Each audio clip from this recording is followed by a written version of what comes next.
But first, Marshall County's assessor Eric Buzzard appeared in court this afternoon for a bond modification hearing following his arrest in June for alleged felony fraud charges. Thank you for joining us for 7 News at 10. I'm Stephen Moore. 7 News reporter Annalise Murphy was in court today and breaks down what happened and what the next steps are. About 2 months ago, Buzzard was arrested and charged with 7 felony counts of fraud in connection to an ongoing investigation into alleged financial misconduct. In the criminal complaint, Buzzard is accused of a kickback scheme with a local car dealership that allegedly defrauded the Marshall County Commission out of tens of thousands of dollars over a 2-year period. He was released on a recognizance bond under the conditions of not being allowed on county property or to speak to county employees. His defense attorney, William Ehlenfeld, recently filed a motion to modify these requirements and allow Buzzard to return to work.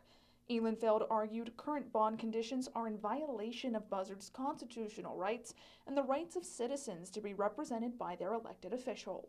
What we do know from the law in West Virginia is that bond conditions should preserve employment. There's a preference for that in the statute. It should promote rehabilitation. It should uphold justice. When someone's employment is that of an elected official, it takes on an even higher standard and there are higher stakes. The way the bond conditions are set up now, Your Honor,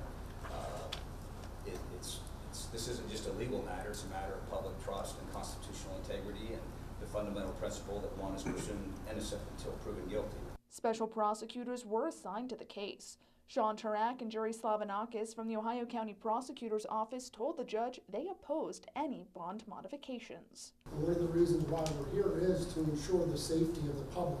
And modifying the bond, allowing him to go back to his office, would put him back in complete control of the crime scene. In order to keep the public trust, we need to make sure that he does not go back to the crime scene and does not interact with the witnesses in this matter.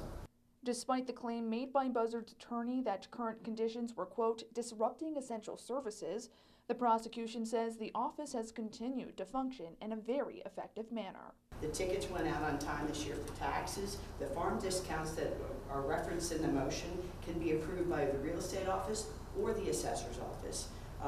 The homestead exemption that was referenced in the motion is something that's done once a year and then it's just renewed on a regular basis. With regard to the denial of the citizens' right to be served by their elected official, Your Honor, the very victims in this case are the people that elected Mr. Buzzard.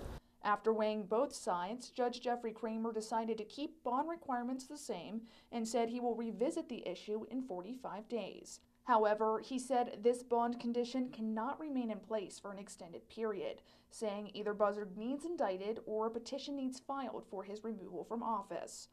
A petition to remove Buzzard from office would need to be filed through legal counsel hired by the Marshall County Commission, who says they've hired Don Tennant to represent them in matters related to this case. Reporting in Marshall County for 7 News, I'm Annalise Murphy, working for you. Thank you, Annalise. Prosecutors commented that the current fraud charges are, quote, only the tip of the iceberg, saying that other alleged crimes have been uncovered during the investigation. So stay with 7 News for updates.